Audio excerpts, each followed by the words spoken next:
오늘 말씀은 이사야 34장입니다. 드라마 성경으로 함께 묵상하겠습니다.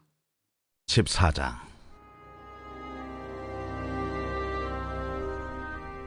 열국이여, 너희는 나와 들을지어다. 민족들이여, 귀를 기울일지어다. 땅과 땅에 충만한 것, 세계와 세계에서 나는 모든 것이여 들을지어다. 대저 여호와께서 열방을 향하여 진노하시며 그들의 만군을 향하여 분내사 그들을 진멸하시며 사륙당하게 하셨은즉 그 사륙당한 자는 내던진 바 되며 그 사체의 악취가 솟아오르고 그 피에 산들이 녹을 것이며 하늘의 만상이 사라지고 하늘들이 두루마리같이 말리되 그 만상의 쇠자나무 포도나무 잎이 마름 같고 무화과나무 잎이 마름 같으리라. 여호와의 칼이 하늘에서 족하게 마셨은즉 보라, 이것이 에돔 위에 내리며 진멸하시기로 한 백성 위에 내려 그를 심판할 것이라. 여호와의 칼이 피, 곧 어린 양과 염소의 피에 만족하고 기름, 곧 순양의 콩팥 기름으로 윤택하니 이는 여호와를 위한 희생이 보스라에 있고 큰 살육이 에돔 땅에 있음이라. 들소와 송아지와 수소가 함께 도살장에 내려가니 그들의 땅이 피에 취하며 흙이 기름으로 윤택하리라. 이것은 여호와께서 보복하시는 날이요 시온의 송사를 위하여 신원하시는 해라. 에돔의 시내들은 변하여 역청이 되고 그 티끌은 유황이 되고 그 땅은 불붙는 역청이 되며 낮에나 밤에나 꺼지지 아니하고 그 연기가 끊임없이 떠오를 것이며 세세에 황무하여 그리로 지날 자가 영영이 없겠고 당아새와 고슴도치가 그 땅을 차지하며 부엉이와 까마귀가 거기에 살 것이라. 여호와께서 그 위에 혼란의 줄과 공허의 추를 들이우실 것인즉 그들이 국가를 이으려 하여 귀인들을 부르되 아무도 없겠고 그 모든 방백도 없게 될 것이요 그 궁궐에는 가시나무가 나며 그 견고한 성에는 엉겅퀴와 새품이 자라서 승냥이의 굴과 타주의 처소가 될 것이니 들짐승이 이리와 만나며 수렴소가 그 동류를 부르며 올빼미가 거기에 살면서 쉬는 처소로 삼으며 부엉이가 거기에 깃들이고 알을 낳아 까서 그 그늘에 모으며 솔개들도 각각 제 짝과 함께 거기에 모이리라. 너희는 여호와의 책에서 찾아 읽어보라. 이것들 가운데서 빠진 것이 하나도 없고 제 짝이 없는 것이 없으리니 이는 여호와의 입이 이를 명령하셨고 그의 영이 이것들을 모으셨습니다. 여호와께서 그것들을 위하여 제비를 뽑으시며 그의 손으로 줄을 띄어 그 땅을 그것들에게 나누어 주셨으니 그들이 영원히 차지하며 대대로 거기에 살리라. 아멘. 이 시간 우리 주 앞에 나온 우리 성도님들을 제 환영하고 축복합니다. 오늘의 말씀의 주제는 여호와께서 원수들을 벌하시리라 라는 주제를 가지고 함께 말씀을 나누도록 하겠습니다. 이사야 28장부터 35장은 화와 복의 노래였습니다. 그래서 오늘은요 심판을 경고하는 부분으로 마지막 심판의 마지막 부분이고 35장은 구원의 내용으로 화와 복의 노래의 마지막으로 내일 끝나게 됩니다. 28장부터 33장에는 하나님께서 범죄한 선민을 아수르를 통하여 징계하시되 징계 후에는 아수르를 심판하심으로 이 백성을 구원하는 그런 것을 예언하셨고 34장부터 35장은요 하나님의 심판과 구원의 범위를 좀 더 확대합니다. 그래서 에돔의 심판을 비유하여 34장에서는 악한 자들에 대한 하나님의 심판의 예언을, 35장에서는 여호와를 의지하는 자들에 대해서는 구원 예언을 이야기합니다. 먼저 오늘 34장 1절부터 8절은 장차 임할 하나님의 날에 심판이 있을 것을 예언하고 있습니다. 1절부터 보겠습니다. 열국이여, 너희는 나와 들을지어다. 민족들이여, 귀를 기울일지어다. 땅과 땅에 충만한 것, 세계와 세계에서 나는 모든 것이여 들을지어다. 짧은 한 절이지만 반복적으로 보이는 것이 있습니다. 들을지어다, 귀를 기울일지어다, 또 들을지어다 라고 이렇게 반복합니다. 반복은 그냥 반복이 아니라 강조의 뜻을 나타내고 있잖아요. 하나님께서 열국들이 이사야 선지자를 통해서 전해지는 말씀을 들을 것을 반복해서 강조하고 있습니다. 들으라라는 거예요. 어디를 향한 이야기라고요? 이사야는 그가 선포하는 메시지의 대상을 땅과 땅에 충만한 것, 세계와 세계에서 나는 모든 것들이라고 이야기하고 있습니다. 그리고 좀 이따 보겠지만 4절에서도 하늘의 만상이 사라지고 하늘들이 두루마리같이 말리되라고 말씀합니다. 어떤 의미인가요? 이는 하나님의 최후 심판은 지구는 물론 온 우주에까지 적용됨을 말하고 있습니다. 다시 말하면 하나님의 심판에서 죄된 나라는 아무도 없을 것이다 라는 그런 강조된 의미입니다. 하나님의 마음이 느껴지시나요? 다시 말하면 유다 백성들을 향하여 너희들 주변의 강대국의 눈치를 보지 말고 이 세상 모든 만물을 다스리시는 심판자가 되시는 하나님께 초점을 맞추라라는 그런 속 있는 그런 내포된 이야기라고 보면 될 것 같습니다. 이어서 2절부터 3절을 보겠습니다. 대저 여호와께서 열방을 향하여 진노하시며 그들의 만군을 향하여 분내사 그들을 진멸하시며 살육당하게 하셨은즉 그 살육당한 자는 내 던진 바 되며 그 사체의 악취가 솟아오르고 그 피에 산들이 녹을 것이며. 죄악된 온 세상에 예정된 그 하나님의 심판날, 악인들에게 임할 참상이 얼마나 심각한 것인지를 묘사하고 있습니다. 실로 하나님의 심판날에 악인들은 철저하게 그리고 처절하게 파멸당할 것입니다. 유다 백성들이 애굽을 의지하였을 때 무엇을 의지했다고 앞선 그 장이 나왔나요? 그들의 병거였습니다. 왜냐하면 그것이 바로 그 당시의 최고의 군사력이었기 때문입니다. 그리고 열방들 또한 무엇을 의존하나요? 바로 자신들의 군사력입니다. 지금도 군사력이 굉장히 중요합니다. 전쟁 가운데 전투기와 탱크가 없으면 전쟁이 되지도 않겠죠. 그런데 하나님께서 진노하시고 분을 발하시는 대상이 무엇인가요? 바로 열방의 만군들입니다. 다시 말해 자신들의 나라의 힘을 의지하는 곳에 하나님께서는 분을 발하시고 계십니다. 내가 의지하는 것, 그 가운데 하나님의 진노하심이 있음을 말씀을 통해 볼 수 있습니다. 그리고 하나님께서는 그들을 진멸당하여 죽임을 당하도록 또한 내버려 두신다라고 말씀합니다. 결코 이 세상의 어느 것도 하나님의 손에서 벗어날 수 없음을 우리는 알 수 있습니다. 하나님의 심판이 얼마나 엄한지 살육을 당한 사람들이 내 던진 바 된다고까지 말씀하고 있습니다. 장례가 나면 기독교에서는 정성스럽게 한 분 한 분 이렇게 장례 예식을 진행합니다. 그런데 전쟁 때문에 목숨을 사람들이 많이 잃어서 뉴스를 보면 처참하게 죽은 시체들이 그렇게 수습되지 못하고 쓰레기처럼 아무렇게나 버려져 있는 것을 보게 됩니다. 많은 전쟁의 그런 모습들을 보겠지만 그 모습이 제일 안타까운 장면입니다. 그런데 하나님의 심판의 때가 바로 그렇다라고 합니다.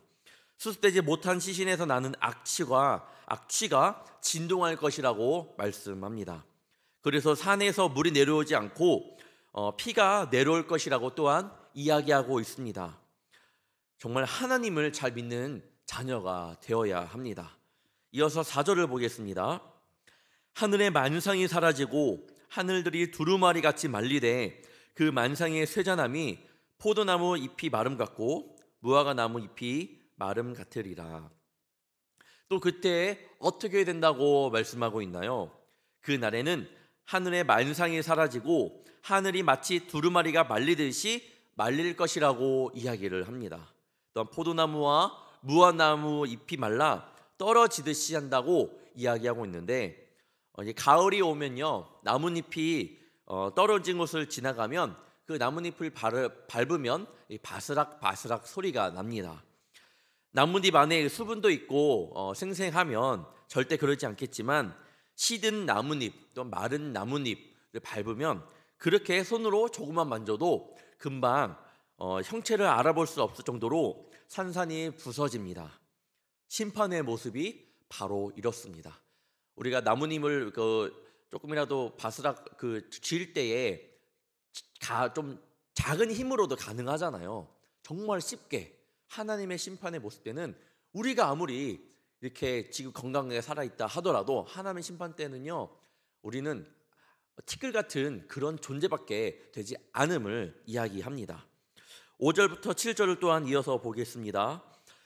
여호와의 칼이 하늘에서 족하게 마셨은즉 보라, 이것이 에돔 위에 내리며 진멸하시기로 한 백성 위에 내려 그를 심판할 것이라. 여호와의 칼이 피 곧 어린 양과 염소의 피에 만족하고 기름 곧 순양의 콩팥 기름으로 윤택하니 이는 여호와를 위한 희생이 보스라 있고 큰 살육이 에돔 땅에 있음이라. 들소와 송아지와 수소가 함께 도살장에 내려가니 그들의 땅이 피에 취하며 흙이 기름으로 윤택하리라. 이는 하나님의 심판날 악을 자행하던 그 에돔이 처참한 파멸에 이르게 될 것을 또한 예언하고 있습니다. 전에도 말씀드렸지만 에돔은요, 야곱의 쌍둥이 형 에서의 그런 후손입니다. 즉 이스라엘과 형제의 나라입니다. 그래도 하나님의 심판은 공의이기 때문에 그 심판을 또한 피할 수가 없습니다. 이는 우리도 피할 수 없다라는 거고, 또 이를 통해 우리가 늘 영적으로 깨어 있어야 함을 말씀하고 있는 것이죠. 그리고 5절과 6절에 잘 보면 여호와의 칼이 반복해서 나옵니다. 이 심판이 무서운 것은요, 하나님께서 직접 행하시는 것이기 때문입니다. 8절에서는 이것은 여호와께서 보복하시는 날이라고 말씀합니다. 8절 보겠습니다. 이것은 여호와께서 보복하시는 날이요 시온의 송사를 위하여 신원하시는 해라. 8절 앞부분에 이것은 이라고 나타납니다. 이것은 이유를 나타나는 왜냐하면 이란 뜻이잖아요. 즉 에돔엔 희생제물이 되어 심판을 받는 이유는 이라고 하는 것이고, 그날이 하나님께서 복수하는 날이기 때문이라고 말합니다. 이때 악한 자에게 심판의 날일지는 몰라도 그래도 시온, 이 예루살렘을 뜻하는 곳은 즉 하나님의 백성에게는 축복의 날, 승리의 날을 이렇게 대조하며 보여주고 있습니다. 하나님께서는요, 마지막까지 그래도 자기 백성을 끝까지 책임지시는 분이심을 말씀을 통해 보여줍니다. 그 사실이 저와 여러분에게 반드시 소망이 되어야 합니다.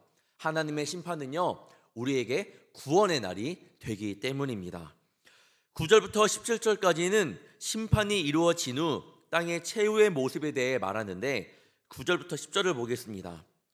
에돔의 시내들은 변하여 역청이 되고 그 티끌은 유황이 되고 그 땅은 불붙는 역청이 되며 낮에나 밤에나 꺼지지 아니하고 그 연기가 끊임없이 떠오를 것이며 세세에 황무하여 그리로 지날 자가 영영이 없겠고. 9절부터 10절은 에돔 땅이 불타는 역청으로 유황으로 인하여 황폐될 것을 말씀하고 있습니다. 어떤 모습이 떠오르시나요?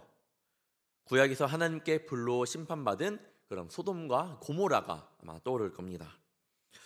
여기서 우리는 유사한 뉘앙스의 표현이 연속적으로 제시됨을 확인할 수 있습니다. 낮에나 밤에나 끊임없이 세세히 영영히 하나님을 거스려 악을 행하는 자들, 하나님의 백성을 압제하고 괴롭히는 자들의 최후의 모습을 보여줍니다. 바로 철저한 파괴입니다. 정말 철저한 파괴. 그만큼 에돔이 철저하게 파괴가 될 것임을 말하고 있는 것이죠. 11절부터 15절은 황량하게 된 에돔의 모습을 좀 더 구체적으로 표현하고 있습니다. 11절부터 15절까지 보겠습니다. 당아새와 고슴도치가 그 땅을 차지하며 부엉이와 까마귀가 거기에 살 것이라. 여호와께서 그 위에 혼란의 줄과 공허의 줄을 들이우실 것인즉 그들이 국가를 이으려 하여 귀인들을 부르되 아무도 없겠고 그 모든 방백도 없게 될 것이요 그 궁궐에는 가시나무가 나며 그 견고한 성에는 엉겅퀴와 새품이 자라서 승냥이의 굴과 타조의 처소가 될 것이니 들 짐승이 이리와 만나며 순염소가 그 동류를 부르며 올빼미가 거기에 살면서 쉬는 처소를 삼으며 부엉이가 거기에 깃들이고 알을 낳아서 그 그늘에 모으며 솔개들도 각각 제 짝과 함께 거기에 모이리라. 11절부터 15절에는 온갖 동물들이 등장합니다. 그런데 이 동물들을 보면 하나같이 황량한 사막과 광야, 황폐한 폐가의 이미지를 떠올리게 합니다. 특히 당아새, 고슴도치, 부엉이, 이 까마귀는 모두 레위기에서 사람이 먹을 수 없는 부정한 짐승으로 나옵니다. 이런 야생동물이 사람 대신에 산다라는 것은요, 산다고 하는 것은 그 지역이 다시는 사람이 살 수 없는 곳임을 비유적으로 말하는 겁니다. 즉 하나님 앞에 부정한 곳이 될 것이라는 의미입니다. 또한 13절에서 14절에 승냥이, 타조, 이리, 순년소, 올빼미 등의 짐승이 등장하는 것도 에돔은 더 이상 사람이 살 수 없는 곳이 됨을 의미하고 있습니다. 그리고 하나님께서는 혼란의 줄과 공허의 추를 들으신다고 말씀하고 있습니다. 줄과 추는 보통 건축할 때에 사용하는 그런 도구입니다. 지금은 레저로 딱 수평을 맞추고 그렇게 진행하지만 그때 당시에는 줄과 추가 굉장히 그런 용도였습니다.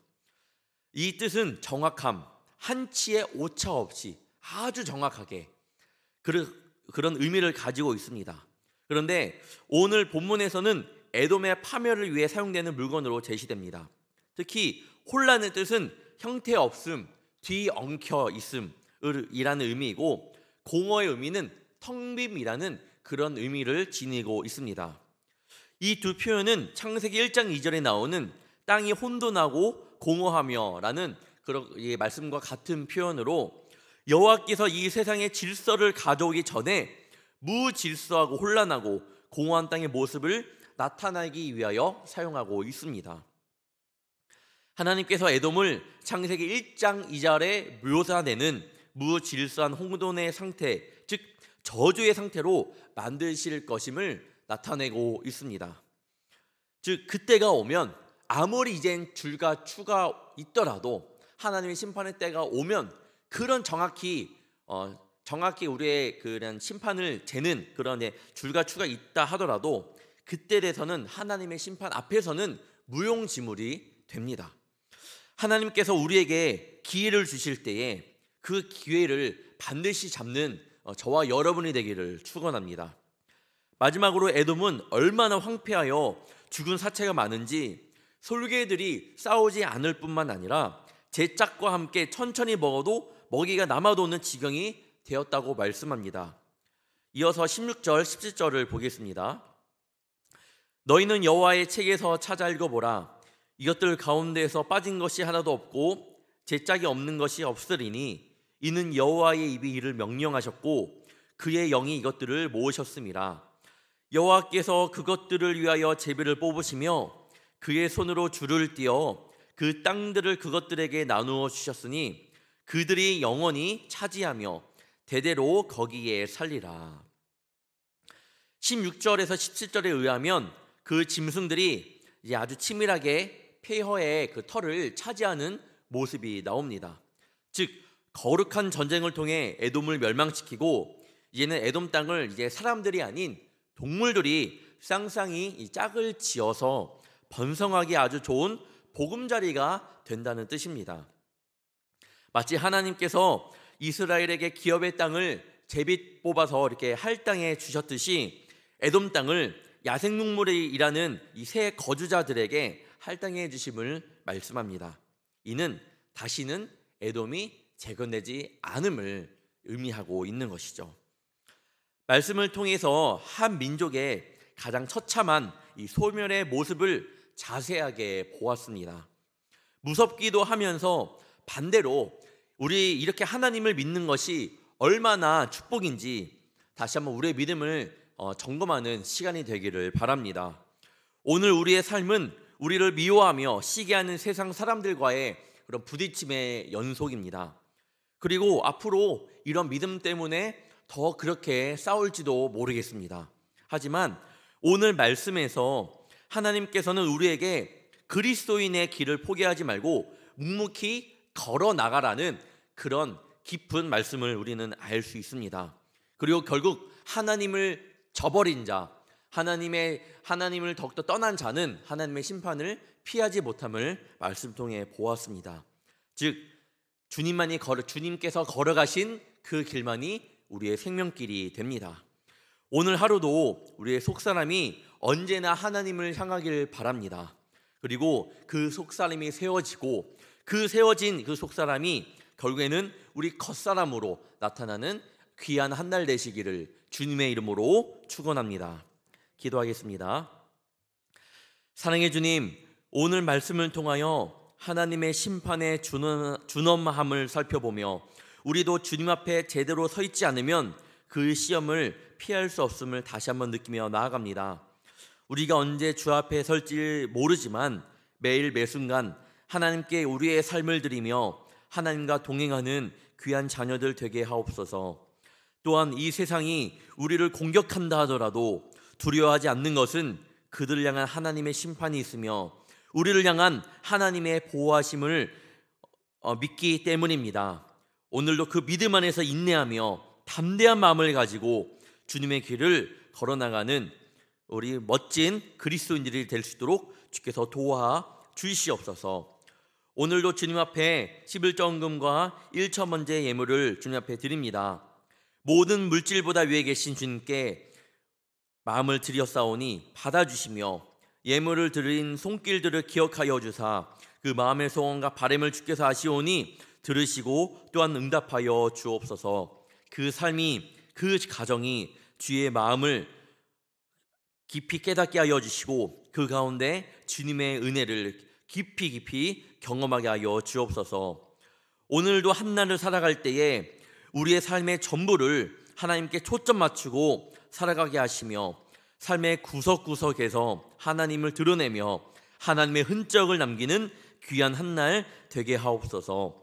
오늘도 반드시 우리의 직장과 사업장과 삶 가운데 함께 하실 줄 믿사오며 또 우리 사랑하는 가정을 지켜주실 줄 믿사오며 사랑이 많으신 예수님의 이름으로 간절히 기도옵나이다. 아멘.